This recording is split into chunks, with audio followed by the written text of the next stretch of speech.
বন্ধুরা, তোমরা অনেকেই ভাবছো যে বাংলাদেশ টপ 8-এ উঠে যাবে, কিন্তু আমার টার্গেটটা কিন্তু সেটা না। টপ 8-এ উঠে যাবে কেন? আমরা টপ 8-এর কথা চিন্তা করছি। আমাদের এই ওয়ার্ল্ড কাপের বাংলাদেশের যদি চিন্তা করো, বর্তমান অবস্থান চিন্তা করো, বাংলাদেশের যে টপ অর্ডার 4 জন ব্যাটসম্যান যদি ভালো পারফর্ম করতে পারে, সেক্ষেত্রে কিন্তু আমাদের কিন্তু এই যে টি-20 ওয়ার্ল্ড কাপটা জেতার পসিবিলিটি কিন্তু আছে।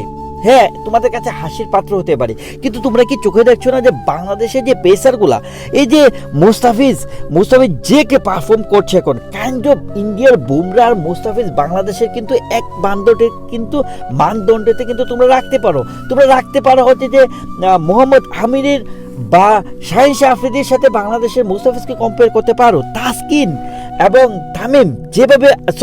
সাকিব যেভাবে বল করছে, বাংলাদেশের এই যে 3টা পেসার স্তম্ভ এক একজন থেকে এক একজন ব্রিলিয়েন্ট পারফরমেন্স করছে। সো এই বিষয়টাকে তোমরা তোমাদের মাথায় রাখতে হবে যে বাংলাদেশের যদি টপ অর্ডার 4 জন ব্যাটসম্যান সৌম্য, তামিম, লিটন এবং শান্ত, ঘুরে ফিরে অনেক বাদ পড়ে যাবে, কেননা সৌম্যকে আবারও হাতুড়ি সিং দলে নিয়ে আসবে ফর শিওর 100%। তোমরা লিখে রাখো। সো এই বিষয়টি চিন্তা করে আমাদের যে এই প্রথম 4 জন, মানে আমাদের যে এই বেসমেন্টটা যদি আমরা ঠিক করতে পারি, আমি বলবো যে তহিদ হৃদয় যেভাবে পারফর্ম করছে, মাহমুদুল্লাহ যেভাবে পারফর্ম করছে, সো আমি বলতে পারি যে বাংলাদেশ আসলে ঘুরে দাঁড়াতে পারে যে কোনো বড় টিমের সাথে। এই 4 জনকে যদি আমরা কোনোভাবে যদি এই 4 জন ফর্মে ফিরে আসতে পারে, বা অ্যাটলিস্ট 2 থেকে 3 জন যদি ফর্মে ফিরে আসতে পারে, শান্ত যদি ফর্মে ফিরে আসতে পারে, সৌম্য, লিটন বা তামিমরা যদি ভালো করতে পারে, ডেফিনেটলি কিন্তু আমরা যে ব্রিলিয়ান্ট টিমগুলো আছে, ধরো ইন্ডিয়া, সাউথ আফ্রিকা, অন্যদিকে যদি অস্ট্রেলিয়ার কথা বলো, তাদের সাথে কিন্তু আমরা কিন্তু কম্পিট করতে পারি, ভালোভাবে কম্পিট করতে পারি। আমি এনশিওর করছি, আজকে যদি তুমি দেখো প্রথম 4 জন ব্যাটসম্যান শান্ত, সৌম্য, লিটন, আবার সৌম্য ব্যাক করবে ফর শিওর 100%।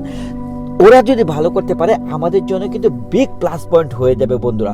এবং আমি আশা করব এই যে 4 জন ব্যাটসম্যান, এই 4 জন ব্যাটসম্যান হচ্ছে বাংলাদেশের বেসমেন্ট যদি ভালো না থাকে, তাহলে তোমরা ব্যাটিংয়ে কিভাবে আশা করো যে আমরা বড় একটা স্কোর করব, বা আমরা কিভাবে জিতবো? জেতার তো আসলে পসিবল না।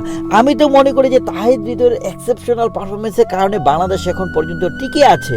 সাউথ আফ্রিকার সাথে টিকে ছিল, শ্রীলঙ্কার সাথে টিকে ছিল।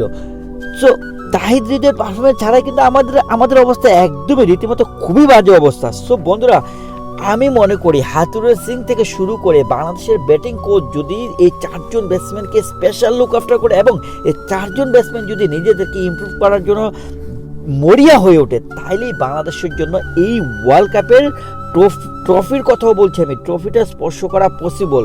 আমি তোমাদের এনশিওর করছি, বাংলাদেশে এই টপ অর্ডার যদি ভালো করে, বাংলাদেশের প্রতিটা ম্যাচের পারফরমেন্স অন্যান্য ম্যাচগুলোর তুলনায় অনেক ব্রিলিয়ান্ট হবে। আমাদের জেতার পসিবিলিটি 80-90% থাকবে। বন্ধুরা, তোমরা কি আমার সাথে একমত?